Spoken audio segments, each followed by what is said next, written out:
technologies and economic values adopted from Europe.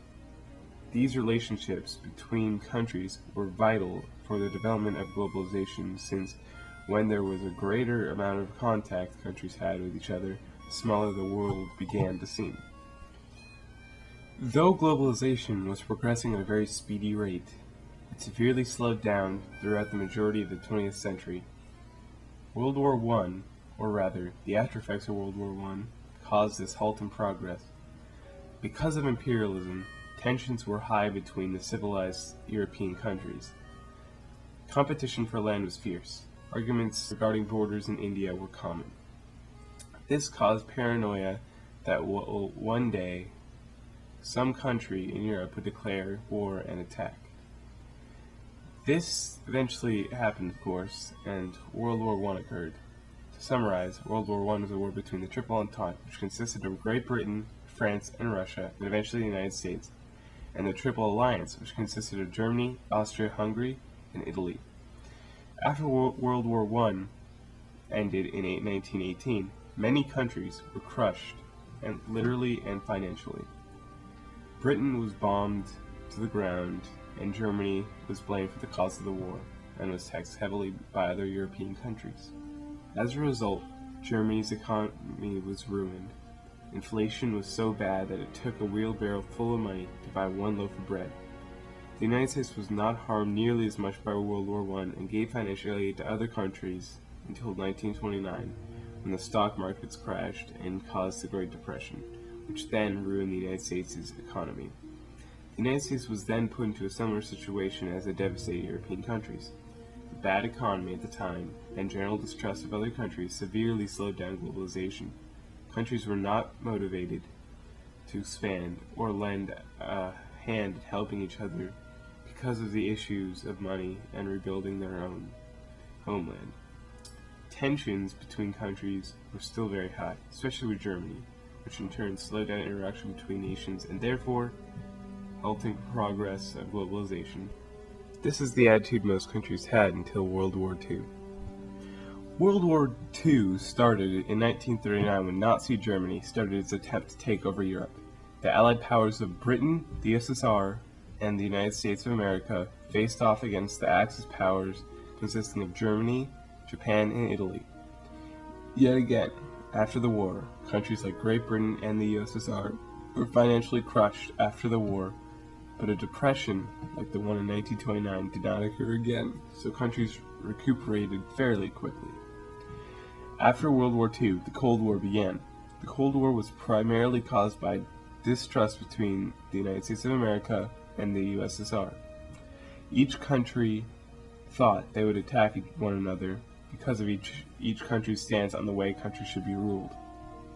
The Soviet Union preferred communism, and the United States preferred democracy. Another event that was occurring at the same time was decolonization, a process where colonies and protectorates in Africa and Asia that were owned by European countries declared independence. These countries, when newly independent, were often desperate for support from other nations, as these newly independent nations normally had weak governments, little money, and the people of the country often had many different opinions about how the country should be run, which sometimes leads to revolution. This is where the United States and the USSR stepped in. Both countries offered support to as many new countries as they could afford in order to sway the new nation to become either communist or democratic. The Vietnam War was an example of this, as the United States tried to prevent North Vietnam from turning South Vietnam communist. The USSR supported North Vietnam, and the US supported South Vietnam. Democratic or communist caused tensions between the United States and the USSR to become higher and higher, and both parties feared being attacked as the Cold War progressed. The Cold War era actually boasted a positive and negative effect for globalization. The increased activity between the USSR and the United States, these third world newly independent countries, caused global communications to increase, such as the USSR's new relationship to Cuba.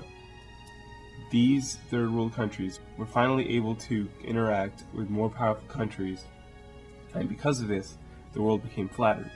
On the other hand, the USSR and communist countries were very secretive and did not let the Western democratic countries know much about them, let alone trade and communicate with them. Events like the Cuban Missile Crisis in 1962 made it seem like the Cold War would never resolve. The Cuban Missile Crisis was an event where the USSR placed nuclear missiles in Cuba, a country a mere 90 miles away from American soil. This event continued the trend of the United States of America and the USSR fearing each other to attack one another. And this event also worsened the relationship between the United States and the Soviet Union even further. The Cold War eventually did come to an end because of several events. Joseph Stalin, who died in 1953, was the person who put most of the secretive communist regimes into play, and those who succeeded him did not appreciate Stalin's oppressive dictator-style rule. So, these leaders after him, like Nikita Khrushchev, preferred to open up the USSR slightly, as in to allow some freedoms to be given to the people. This was a process called de-Stalinization. The pinnacle of de-Stalinization was in the early 1990s when Mikhail Gorbachev became president of the Soviet Union. He started the process of democratization, making even more reforms regarding economics, openness, and freedoms. He was opposed by hardline communists who were similar to Stalin, and Boris Yeltsin, who was not a communist. These hardline communists created a plan to detain Gorbachev at his home and to threaten the parliament to create reforms in their favor. Their plans succeeded, but Yeltsin then declared that the Communist Party is now legal. The hardline communists demanded that Yeltsin and the protesters should be put down, but the guards refused to do so. Because the army does not support communism anymore, there was no reason to fear the communist leaders, for they could do nothing without an army.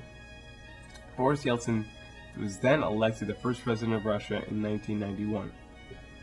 From then on, Russia was a semi-presidential republic, allowing elections, free market, and privatization.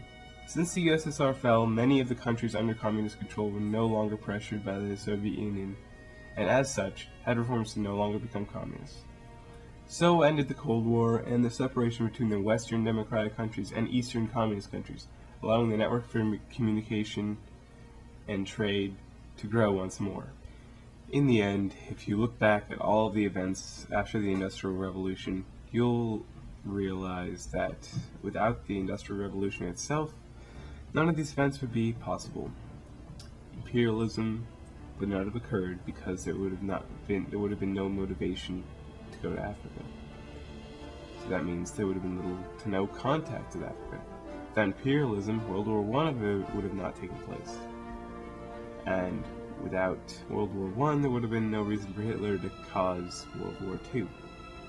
Everything is connected back to the Industrial Revolution and its advances in travel and communication it brought.